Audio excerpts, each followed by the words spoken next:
제 이름은 김철수입니다. 네, 맞습니다. 여러분이 뉴스에서 보셨던 그 김철수입니다. 평생을 악착같이 모은 전 재산 500억 원을 대학과 복지재단에 기부한 사람. 폐지 줍는 노인들을 위해 무료 급식소를 5군데나 차린 기부 천사. 그리고 맨주먹으로 시작해 중견건설사를 일궈낸 이 시대의 진정한 자수성가 기업가. 그게 세상이 알고 있는 저입니다. 어제도 방송국에서 인터뷰 요청이 왔더군요. 젊은 기자가 눈을 반짝이며 묻습니다. 회장님, 어떻게 그렇게 큰 돈을 선뜻 내놓으셨습니까? 제장님의 그 고귀한 희생정신은 도대체 어디서 나온 겁니까? 저는 그 질문에 그저 사람 좋게 허허 웃으며 대답했습니다. 그저 빚을 갚는 심정으로 했습니다. 사람들은 그 말을 듣고 겸손하다며 박수를 쳤습니다. 인터넷 기사 댓글에는 존경합니다. 이 시대의 진정한 어른이십니다.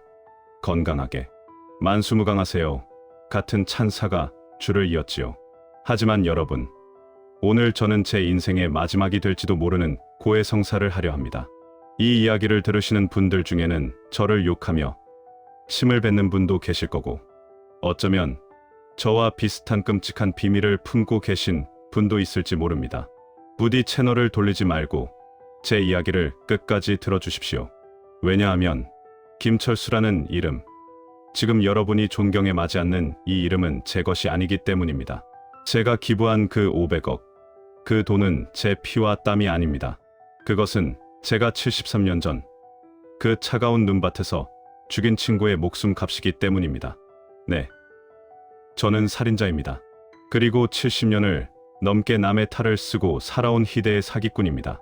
본격적인 이야기를 시작하기에 앞서 제 더러운 죄를 세상에 알리는 이 용기에 조금이라도 귀 기울여 주신다면 구독과 좋아요, 그리고 알림 설정 한번 부탁드립니다. 여러분의 관심이 이 늙은 죄인의 마지막 가는 길에 큰 위로가 될 것 같습니다. 이야기는 1950년 그 혹독했던 겨울로 거슬러 올라갑니다. 1.4 후퇴 때였지요. 중공군이 밀려온다는 소식에 온 세상이 뒤집어졌습니다. 저는 그때 19살, 경기도 어느 시골 마을의 소장농 아들이었습니다. 제 진짜 이름은 박춘식입니다. 가난해서 학교 문턱도 못 밟아봤고, 글자라고는 제 이름 석자 겨우 쓰는 까막눈이었습니다. 반면에 김철수는 우리 마을 지주 집안의 외동아들이었습니다. 서울에 있는 명문 고보를 다니던 인텔리였고, 얼굴도 허우대도 멀쩡한 귀공자였지요. 평소 같으면 감히 쳐다보지도 못할 신분 차이가 났지만 전쟁통에는 그런 게 없더군요. 나라에서 국민방위군을 소집한다고 했을 때 우리 둘 다 징집 대상이 되어 한 배를 타게 되었습니다. 징집되던 날, 철수는 겁에 질려 바들바들 떨고 있는 제 어깨를 감싸며 말했습니다. 춘식아, 걱정 마. 나랑 같이 가자. 내 옆에 딱 붙어 있어. 우리 삼촌이 대구에서 큰 방직 공장을 하신대. 거기까지만 가면 굶지는 않을 거야. 내가 너 책임진다. 철수는 입고 있던 두툼한 미제 파일럿 점퍼 안주머니를 슬쩍 보여주었습니다. 그 안에는 비상금과 금반지, 그리고 신분증이 들어있었지요. 철수는 자신만만했습니다. 저는 낡아 빠진 무명바지에 집신을 신고 어머니가 눈물로 싸준 보리 주먹밥 2덩이를 품에 안고 길을 나섰습니다. 그게 지옥으로 걸어 들어가는 길인 줄도 모르고 말입니다. 우리는 국민방위군 제5교육대에 편성되었습니다. 말이 군대지 거지 때나 다름없었습니다. 군복은커녕 총 한 자루 주지 않았고 식량 배급도 제대로 나오지 않았습니다. 위에서 간부 놈들이 예산을 다 빼먹었다는 소문이 파다했습니다. 영하 20도가 넘는 살인적인 추위에 우리는 서울에서 부산까지 걸어야 했습니다.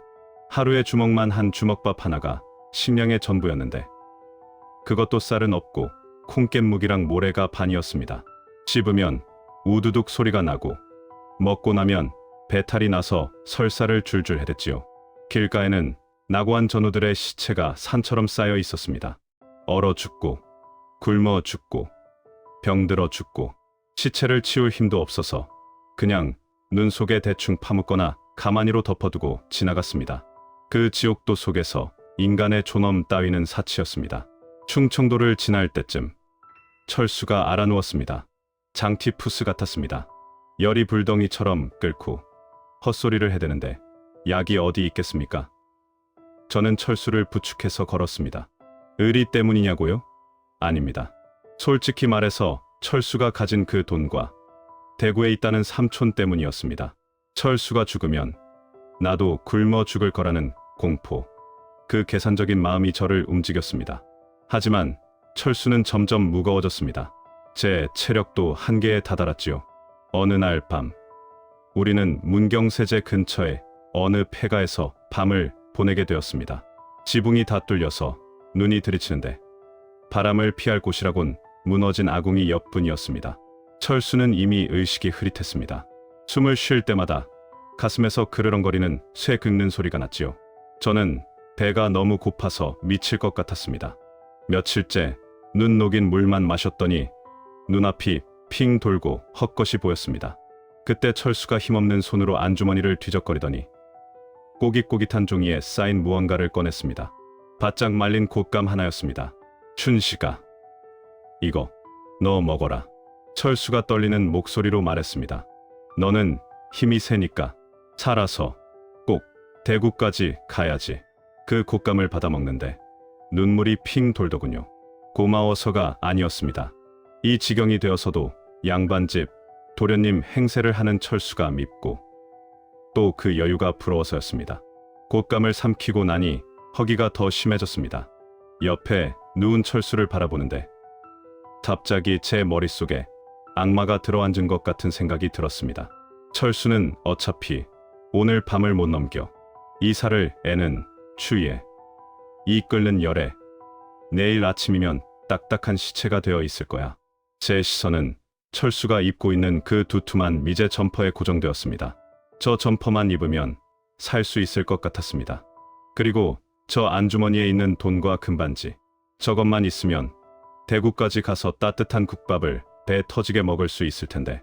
바람이 윙윙거리는 소리가 마치 악마의 속삭임처럼 귓가에 맴돌았습니다. 죽여. 어차피 죽을 놈이야. 내가 안 가져가면 지나가던 다른 놈이 벗겨갈 거야.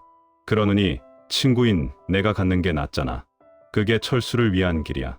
저는 떨리는 손으로 철수의 목을 졸랐습니다. 아니, 차마 목을 조르지는 못했습니다.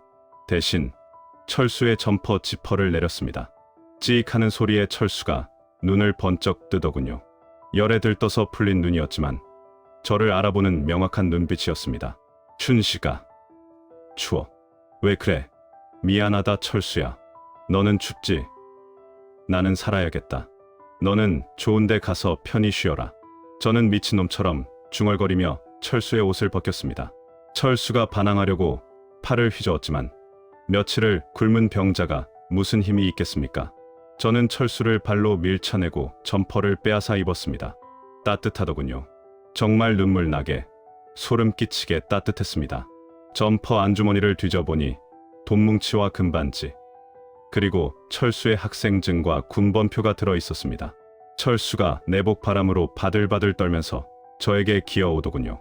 춘식아, 안 돼. 그거 우리 어머니가 주신 거야. 가지마. 나 추워. 그 처절한 목소리를 뒤로 하고 저는 도망쳤습니다. 눈보라 속으로 미친 듯이 뛰었습니다. 뒤에서 철수가 저를 부르는 소리가 들리는 것 같았지만 귀를 막고 뛰었습니다. 그때 제 심장 소리가 얼마나 컸는지 70년이 지난 지금도 생생합니다. 쿵, 쿵, 쿵. 마치 지옥의 문을 두드리는 소리 같았지요. 그렇게 저는 박춘식을 그 눈밭에 버리고 김철수가 되었습니다. 며칠 뒤 대구에 도착했을 때 저는 거짓골이었지만 주머니는 두둑했습니다. 국밥집에 들어가서 뜨거운 국밥을 2 그릇이나 비우고 나니 이제야 살았다는 실감이 나더군요. 배가 부르니 겁이 덜컥 났습니다. 이제 어쩌지? 고향으로 돌아갈 수도 없고 박춘식으로 살자니 가진 게 없고 그때 떠오른 게 철수의 삼촌이었습니다. 방직 공장 사장이라던 그 삼촌. 저는 철수의 학생증을 들고 무작정 그 공장을 찾아갔습니다. 다행인지 불행인지 전쟁통의 공장은 반쯤 불타 있었고 철수의 삼촌이라는 분은 피난길에 폭격을 맞아 돌아가셨다는 소식을 들었습니다. 공장에는 먼 친척뻘 되는 고모라는 분이 홀로 지키고 계셨는데 그분은 철수의 얼굴을 어릴 때 한 번 보고 못 봤다고 했습니다. 제가 철수입니다. 조카 철수요. 저는 뻔뻔하게 거짓말을 했습니다. 고모님은 의심스러운 눈초리로 저를 위아래로 훑어보셨습니다. 행색은 거지인데 입고 있는 점퍼는 미제고 내미는 학생증도 진짜니까 긴가민가 하셨겠지요. 내가 철수라고? 오빠네 아들. 아이고, 이 난리통에 살아왔구나. 고모님은 저를 끌어안고 우셨습니다. 저는 그 품에서 안도의 한숨을 내쉬었습니다. 이제 살았다. 이제 나는 천안 소장농 아들 박춘식이 아니라 부잣집 도련님 김철수다. 저는 고모님의 도움으로 대구에 정착했습니다. 머리가 나빴던 박춘식은 그날로 죽었습니다. 저는 밤을 새워가며 그를 익히고 철수가 했던 말투, 걸음걸이, 식사 예절까지 흉내냈습니다. 다행히 전쟁 직후라 행정 서류가 엉망이어서 호적을 새로 만드는 건 식은 죽 먹기였습니다. 인후보증, 돈 몇 푼 쥐어주면 다 해결되던 시절이었으니까요. 저는 철수의 금반지를 판 돈으로 장사를 시작했습니다. 미군 부대에서 나오는 깡통을 주워다 팔고 나중에는 시멘트 사업에 뛰어들었습니다. 전쟁이 끝나고 복구 사업이 한창일 때라 건물만 짓기만 하면 돈이 굴러 들어오더군요. 저는 승승장구했습니다. 김철수 사장은 신용 좋고 배짱 두둑한 사업가로 이름을 날렸습니다. 결혼도 했습니다. 아내는 참 고운 사람이었습니다. 여대 나온 인텔리에 마음씨도 비단결 같았지요. 처가에서는 제가 명문가 자제인 줄 알고 아주 좋아했습니다. 결혼식 날 거울 속에 비친 턱시도 입은 제 모습을 보며 저는 비릿하게 웃었습니다. 철수야, 내가 입었어야 할 옷, 내가 살았어야 할 인생, 내가 대신 살아준다. 억울하면 귀신 되어서 찾아오든가. 하지만 말입니다. 죄는 지울 수 있어도 공포는 지워지지 않더군요. 저는 평생 불면증에 시달렸습니다. 잠만 들면 꿈에 철수가 나타났습니다. 문경세제 그 폐가에서 벌거벗은 채 파랗게 얼어붙은 몸으로 저를 쫓아옵니다. 춘식아, 내 옷 내놔, 내 이름 내놔. 그럴 때마다 저는 비명을 지르며 깨어났습니다. 아내는 제가 전쟁 트라우마 때문에 그런 줄 알고 등을 토닥여주곤 했지요. 그 따뜻한 손길이 닿을 때마다 저는 몸서리치게 소름이 끼쳤습니다. 이 여자가 내 진짜 정체를 알면 나를 경멸하겠지. 나를 벌레 보듯 하겠지. 그래서 저는 더 독하게 살았습니다. 돈을 더 많이 벌고 더 높은 자리에 올라가면 이 불안감이 사라질 줄 알았습니다. 자식들에게도 엄격했습니다. 내 핏줄이 천하다는 걸 들키지 않으려고 아이들을 최고급으로 교육시켰습니다. 아들이 판사가 되고 딸이 의사가 되었을 때 저는 비로소 안도했습니다. 이제 박춘식의 흔적은 완전히 지워졌다. 나는 완벽한 김철수다. 그런데 말입니다. 인생은 참 얄궂습니다. 70년이 지난 지금 죽은 줄 알았던 과거가 저를 찾아올 줄 누가 알았겠습니까? 일주일 전이었습니다. 회사로 웬 노인 하나가 찾아왔습니다. 행색이 남루하고 다리를 심하게 저는 노인이었습니다. 비서실에서는 잡상인인 줄 알고 쫓아내려는데 그 노인이 제 이름을 부르며 고래고래 소리를 질렀다더군요. 박춘식, 이 도둑놈아, 나와라. 비서가 그 말을 전했을 때 저는 심장이 멎는 줄 알았습니다. 박춘식, 70년 동안 아무도 부르지 않았던 이름. 그 이름을 아는 사람은 세상에 단 한 명뿐인데 저는 벌벌 떨면서 그 노인을 회장실로 들였습니다. 노인은 들어오자마자 제 멱살을 잡으려고 했습니다. 경호원들이 말리는 걸 손짓으로 물리고 저는 노인과 단둘이 마주 앉았습니다. 자세히 보니 알겠더군요. 쭈글쭈글한 주름과 검버섯 뒤에 숨겨진 그 눈매. 꿈속에서 매일 보던 그 눈매. 너 살아있었냐? 제가 떨리는 목소리로 물었습니다. 철수였습니다. 아니, 진짜 김철수였습니다. 그 추운 겨울밤, 옷을 다 뺏기고도 용케 살아남았던 겁니다. 노인은 기가 막히다는 듯 헛웃음을 지었습니다. 그래, 살아남았다. 내 놈이 훔쳐간 옷 덕분에 얼어 죽을 뻔했지만 지나가던 지게꾼이 나를 구해줬어. 동상으로 발가락을 5개나 잘라냈지만 악만 남아서 살았다. 철수의 이야기는 기구했습니다.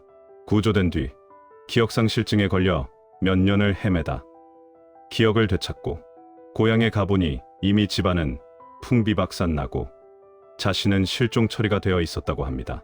대구로 가보려 했지만 이미 그곳엔 가짜 김철수인 제가 자리를 잡고 있었다는 소문을 들었다더군요. 내가 대구 공장 앞에 찾아갔었지. 멀리서 내 놈을 봤어. 양복 입고 좋은 차 타고 내 고모님 배웅을 받으면서 웃고 있더구나. 당장 달려가서 저놈은 가짜라고 소리치고 싶었지만 그럴 수가 없었어. 왜 안 그랬냐? 내 옆에 내 약혼녀가 서 있더구나. 아, 혜정씨, 제 아내. 알고 보니 아내는 철수와 어릴 때 정혼한 사이였습니다. 저는 그것도 모르고 아내와 결혼했던 겁니다. 철수는 멀리서 자신의 약혼녀가 저와 팔짱을 끼고 행복하게 웃는 모습을 보고 차마 나설 수가 없었다고 했습니다. 내 꼴을 봐라. 발가락 없는 병신에 거짓꼴을 하고 나타나서 내가 진짜 김철수요 하면 혜정이가 참 좋아했겠다. 내 놈이 밉지만 혜정이를 행복하게 해줄 수 있는 건 내가 아니라 내 놈이라는 걸 인정할 수밖에 없었어. 철수는 그렇게 평생을 숨어 살았다고 합니다. 막노동판을 전전하며 박씨라는 가짜 성을 쓰고 결혼도 하지 않고 혼자서 제가 TV에 나와서 기부왕이니 뭐니 칭송받을 때마다 쪽방촌에서 소주를 마시며 피눈물을 흘렸다고 합니다. 그런데 왜 이제야 나타났냐? 돈이 필요해서 왔냐? 제가 지갑을 꺼내려 하자 철수가 지팡이로 제 손을 내리쳤습니다. 돈. 그딴 더러운 돈 필요 없다. 내가 온 건 이제 갈 때가 다 되었으다. 최장한 말기란다. 길어야 한 달이라도군. 철수는 품에서 낡은 사진 한 장을 꺼내 책상 위에 올려놓았습니다. 빛바랜 흑백 사진. 우리 둘이 징집되기 전 고향 마을 어귀에서 찍은 사진이었습니다. 어깨동무를 하고 해맑게 웃고 있는 두 소년. 춘식아, 나는 이제 죽는다. 죽기 전에 내 이름은 찾고 가야겠다. 저승 가서 조상님들 뵐 면목은 있어야 할 거 아니냐. 철수의 요구는 간단했습니다.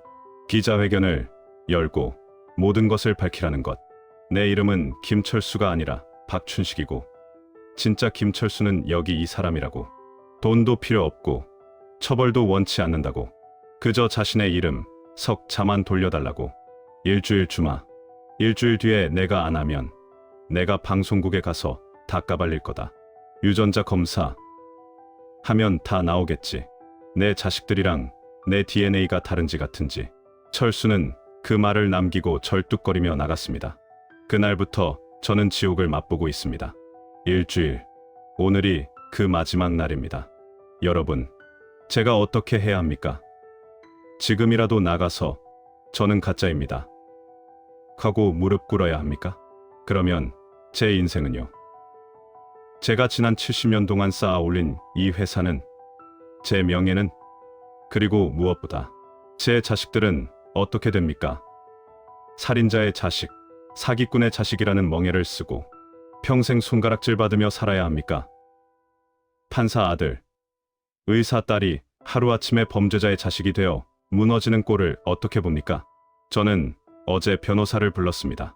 그리고 흥신소 사람도 만났습니다. 그들이 그러더군요. 회장님, 걱정 마십시오.